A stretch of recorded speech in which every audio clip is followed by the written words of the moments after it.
Hi guys, welcome to Chennai Ssc YouTube channel. இன்னைக்கு நம்ம இந்த வீடியோவில் வந்து பேட்டில்ஸ் ஆஃப் பானிபத்தை வந்து பார்க்க போகிறோம். நம்ம எல்லாருக்குமே தெரியும், பானிபத்துன்ற ஒரு இடம் வந்து நம்ம ஹிஸ்ட்ரியில் அதிகமாக படிக்கக்கூடிய ஒரு இடத்துல வந்து ஒரு இடம். ஸோ பானிபத்துன்றது it's in present day Haryana. So நீங்கள் வந்து ஹிஸ்டாரிக்கலி வந்து நம்மளுடைய டெல்லியை கேப்சர் பண்ணணும் அப்படின்னா அதுக்கு வந்து ஒரு முக்கியமான ரூட்டை வந்து பானிபத்தை வந்து சொல்லுவாங்க. ஏன் அப்படின்னா அந்த ரூட்டில் தான் நம்மளால் ஈஸியாக போக முடியும். கைபர் பாஸ் மூலியமாக இந்தியாவுக்குள்ளே வந்து பானிபத் மூலியமாக தான் அவங்க எங்கே போவாங்க, டெல்லிக்கு வந்து போவாங்க. ஸோ எந்த ஒரு போர்னாலுமே பானிபத்தை கிராஸ் பண்ணி போகிற மாதிரி தான் இருக்கும். அதனால பேட்டில்ஸ் ஆஃப் பானிபத்துன்றது வந்து நம்மளோட ஹிஸ்ட்ரியில் வந்து ரொம்பவே முக்கியமான பேட்டில்ஸாக வந்து கருதப்படுது. ஸோ இது வரைக்கும் வந்து நம்மளுக்கு 3 பானிபத் பேட்டில்ன்றது நடந்திருக்கு. இந்த வீடியோவில் நம்ம அந்த 3 பற்றியுமே வந்து டீட்டெயிலாக பார்க்க போகிறோம். ஸோ ஃபர்ஸ்ட் பேட்டில் ஆஃப் பானிபத்துன்னு எடுத்துக்கிட்டிங்க அப்படின்னா இதுதான் வந்து நம்மளுடைய டெல்லி சுல்தானியர்களை வந்து இந்தியாவில் இருந்து அவுட் பண்ணிட்டு நம்மளுக்கு அதுக்கு பதிலாக முகல் எம்பையரை வந்து எஸ்டாப்ளிஷ் பண்ண போர் இந்த ஃபர்ஸ்ட் பேட்டில் ஆஃப் பானிபத்.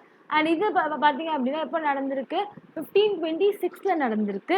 இது வந்து இப்ராஹிம் லோதி வர்சஸ் பாபர், இவங்க 2 பேருக்கும் நடந்த ஒரு போர். இதில் வந்து பாபர் தான் வந்து வின் பண்ணியிருந்திருப்பாங்க.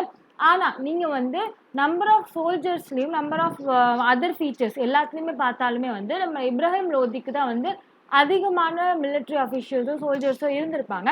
பட் என்ன ஒரு பிரச்சனை இருக்கும் அப்படின்னு பார்த்தீங்கன்னா, நம்மளுடைய பாபர் வந்து ஒரு புது விஷயத்த வந்து நம்மளுடைய பேட்டில் ஃபீல்டில் வந்து கொண்டு வந்திருப்பாங்க. அதுதான் என்ன அப்படின்னு பார்த்தீங்கன்னா கெனான்ஸ், பீரங்கின்னு சொல்லுவோம் இல்லையா, அதை வந்து கொண்டு வந்திருப்பாரு. இந்த பீரங்கி சத்தங்களை கேட்டு நிறைய பேர் பயந்து ஓடிட்டாங்க. அது மட்டும் இல்லாமல் நம்மளுடைய இப்ராஹிம் லோதியோடைய படையில் நிறைய யானைகள் இருந்திருக்கும். அந்த யானைகள்லாம் வந்து என்ன பண்ணிடுச்சு, அந்த பீரங்கி சத்தத்தை கேட்டுட்டு பயந்து என்ன பண்ணிடுச்சு, அவங்களுடைய அதாவது இப்ராஹிம் லோதியோடைய சோல்ஜர்ஸே வந்து பயத்தில் ஓடும்போது அடிச்சு மிதிச்சிருச்சு. இதனால என்ன இருக்கு அப்படின்னு பார்த்தீங்கன்னா இப்ராஹிம் லோதி வந்து தோத்து போயிட்டாரு. ஸோ இதில் வந்து ப்ராப்பர் பிளானிங் அது வந்து பாபர் பண்ணியிருக்காரு. அது வந்து அவரோட அட்வான்டேஜ். ஆஸ் வெல் அஸ் என்ன அப்படின்னு பார்த்தீங்கன்னா ஆப்வியஸ்லி அவங்களுக்கு அந்த ஆர்டிலரி கேனன்ஸ்லாம் வந்து இந்தியாவுக்கு புதுசுன்றதுனால அதுவும் ஒரு மேஜர் அட்வான்டேஜாக வந்து நம்மளுடைய பாபருக்கு அமைஞ்சிருக்கு. So first battle of Panipat 1526 நடந்திருக்கு. இப்ராஹிம் லோதி வர்சஸ் பாபர் வந்து ஃபைட் பண்ணியிருக்காங்க. பாபர் வந்து ஜெயிச்சிட்டாரு. நெக்ஸ்ட் என்ன அப்படின்னு பார்த்தீங்கன்னா செகண்ட் பேட்டில் ஆஃப் பானிபத். இது வந்து அக்பர் அப்புறம் வந்து ஹேமு விக்ரமாதித்யா அப்படின்னு சொல்லிட்டு இருப்பாங்க இல்லையா, அவங்களுக்கு நடந்த ஒரு போர். ஸோ இது வந்து 1556 நடந்த ஒரு போர். ஸோ அக்பர் வந்து ஹுமாயூனுடைய பையன், ஓகேங்களா. ஹுமாயூன் டைமில் யார் வந்து நடுவில் ரூல் பண்ணியிருப்பாங்க அப்படின்னு பார்த்தீங்கன்னா ஷேர்ஷா சூரி. ஸோ அந்த சூரி டைனஸ்டியில் இருந்த ஒரு ஜென்ரல் தான் யார் அப்படின்னு பார்த்தீங்கன்னா நம்மளுடைய ஹேமு விக்ரமாதித்யா. இவங்க வந்து முகல் எம்பையரோட கிட்டத்தட்ட ஒரு 20 பேட்டிலில் வந்து வின் பண்ணி ஜெயிச்சு தான் வந்து சொல்கிறாங்க. ஸோ இதில் பார்த்தீங்க அப்படின்னா ஹேமுவோட டேரெக்டாக வந்து அக்பர் வந்து ஃபைட் பண்ணல. Because Akbar was just 13 years old. So அவங்களோட ஜென்ரல் தான் வந்து இவங்களுக்காக வந்து ஃபைட் பண்ணாங்க. ஸோ இதுலேயுமே என்ன நடந்திருக்கும் அப்படின்னு பார்த்தீங்கன்னா ஹேமு தான் வந்து ஜெயிச்சுட்டு இருக்கிற மாதிரி இருக்கும். பட் கடைசியில் அவங்களோட கண்ணில் வந்து யாரோ அம்பு விட்டுருவாங்க. ஸோ அதனால என்ன இருக்கும், அந்த வார்ன்றது ஆப்போசிட்டாக மாறி அக்பர் சைடு வந்து இந்த வாரை வந்து வின் பண்ணிடுவாங்க. So second battle of Panipat 1556 Akbar versus Hemu. Obviously அக்பரோட படைகள் வர்சஸ் ஹேமு விக்ரமாதித்யா. அண்ட் அக்பரோடைய படைகள் அதான் அக்பர் சைடு வந்து they won the war. மூணாவது என்ன அப்படின்னு பார்த்தீங்கன்னா தேர்ட் பேட்டில் ஆஃப் பானிபத். ரொம்ப ரொம்ப முக்கியமான ஒரு வார். ஏன் அப்படின்னு பார்த்தீங்கன்னா நம்மளோட பிரிட்டிஷ் எம்பையருக்கு இந்தியாவில் இருக்கக்கூடிய ராஜாக்கள் வந்து அவ்வளோ பவர்ஃபுல் இல்லைன்னு சொல்லிட்டு தெரிஞ்ச ஒரு வார் தான் வந்து தேர்ட் பேட்டில் ஆஃப் பானிபத். இது வந்து 1761 நடந்த ஒரு போர். ஸோ இதோட பேக்ரவுண்டில் என்ன நடந்துட்டு இருக்கும் அப்படின்னு பார்த்தீங்கன்னா நம்மளுடைய அவுரங்கசீப் வந்து இறந்து போனதுக்கு அப்புறம் நம்மளுடைய முகல்ஸுக்கு வந்து பவர் வந்து அந்த அளவுக்கு இருக்காது. ஸோ அப்போ க்ரோ ஆன ஒரு எம்பையர் தான் வந்து எது அப்படின்னு பார்த்தீங்கன்னா மராத்தா எம்பையர். ஸோ இந்த எம்பையர் வந்து கிட்டத்தட்ட வந்து நிறைய அந்த டெல்லி வரைக்கும் ரீச் ஆகிற அளவுக்கு பெரிய லெவலில் வந்து வளர்ந்துரும்.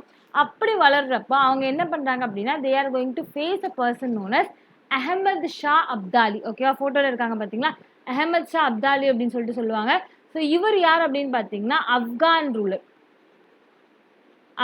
ரூலர். ஸோ இவங்க ப்ளஸ் ரோஹிலாஸ் அப்படின்னு சொல்லிட்டு சொல்லுவாங்க. There also group of people. Plus Shujauddaula அப்படின்னு சொல்லிட்டு நம்மளுடைய நவாப் ஆஃப் அவத் அப்படின்னு சொல்லுவாங்கல்ல, அவங்க 3 பேரும் சேர்ந்து இந்த தேர்ட் பேட்டில் ஆஃப் பானிபத்தில் வந்து பார்ட்டிசிபேட் பண்ணியிருப்பாங்க. பட் மேஜர்லி வந்து ஆப்கான்ஸுக்கு எதிராக தான் வந்து பார்ட்டிசிபேட் பண்ணியிருந்திருப்பாங்க.